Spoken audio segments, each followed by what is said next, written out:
Hey, and welcome back to Chef Paradise Live. We're here for another episode at Oakwood Design Center. Today we're going to be doing a really cool and light tomato salad with gin compressed watermelons.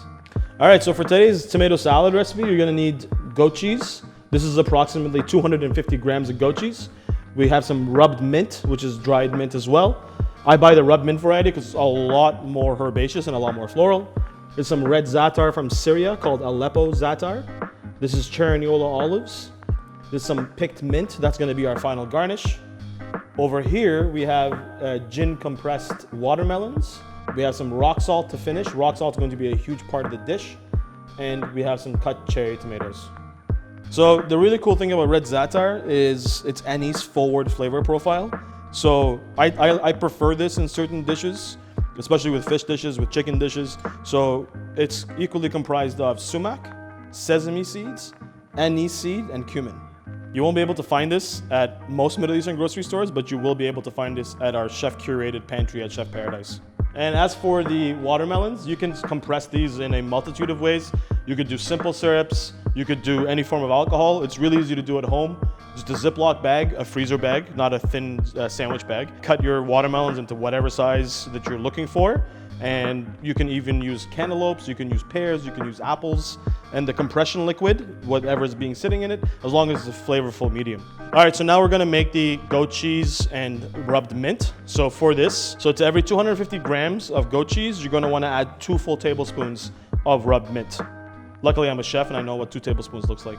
So you wanna give this a good stir, and you wanna make sure there's no pockets of mint clumps. All right, now that we're done, the goat cheese and mint mixture, I'm gonna set that aside over here. We'll get back to that shortly. So now we're gonna go on to the watermelon component. So I'm gonna cut these into a size that's similar shape and form as the tomatoes so that they're equally is the same mouthfeel when you're eating the salad. All right, so typically you want this to compress for 4 to 6 hours. I did mine overnight just because I want the more rambunctious flavor of booze. All right, now that that's all done, we're gonna season the tomatoes. All right, so now we're going to be doing a final seasoning of all the products. So here we have our tomatoes. We're gonna do a little 1 tablespoon of lemon juice. I'm really good at tablespoons. 1 tablespoon of olive oil. It's a really good tablespoon. And then approximately a good pinch of salt. Again, salt is subjective. You want to add as much or as little as you want. I like my tomatoes fairly well seasoned, so I have a really good pinch of that. And then we're gonna give that a good stir. You're gonna wanna let this sit for at least a minute, just in order for the salt to kind of create its own little marinade on the bottom and create its own little pseudo vinaigrette.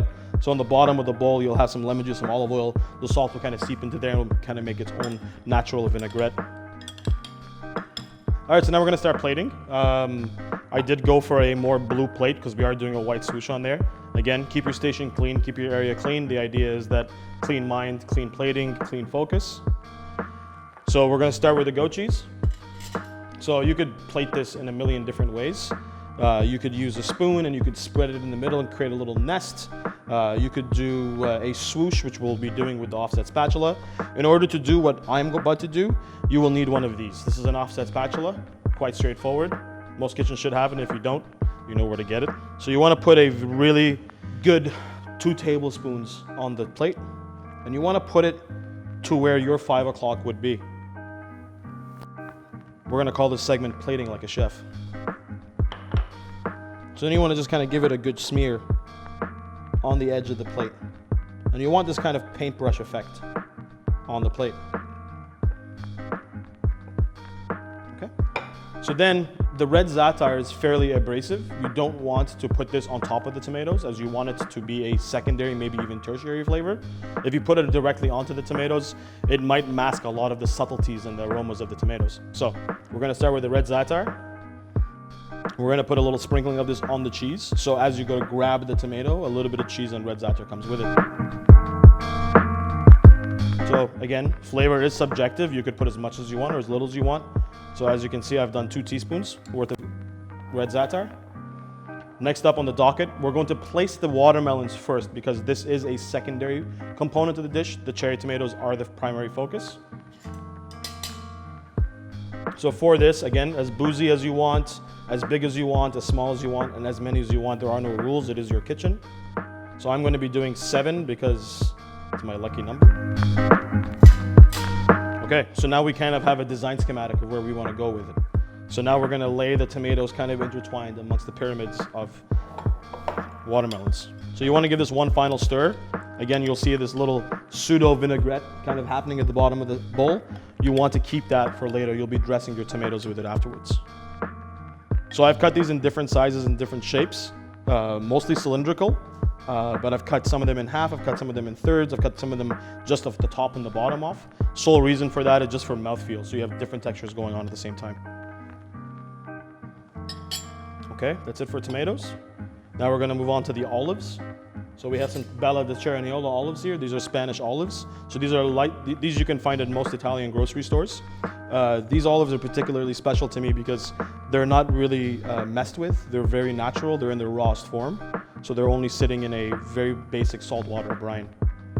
This will add a lot of great salt and a lot of depth, some umami. The umami will play off of the tomatoes. So for this, I'm using the equivalent of what would be about 12 olives. It's a great way to celebrate the summer solstice. Tomatoes are a bounty that's great to Canada. Canadian tomatoes do taste amazing. You could serve this at a garden party in your backyard. You could put a big plate of it out, or you can eat it individually as an actual dinner. Last but not least, we have our mint. So this is some fresh mint. I think this will go well with the rest of the dish. It's going to offset the dried mint that's at the bottom of the goat cheese. So for this, you can go as minty as possible or as little mint as possible, depending on your mint threshold. If you don't like mint, you can substitute dried basil in the goat cheese. You can substitute fresh basil as a garnish. You could do tarragon, you could do dill. There's a multitude of ways you can take this. Again, there's no rules in your kitchen. All right, that concludes our segment of our tomato salad, a celebration of the summer solstice. Thank you so much for joining us at Chef's Paradise Live. Hope you enjoy it.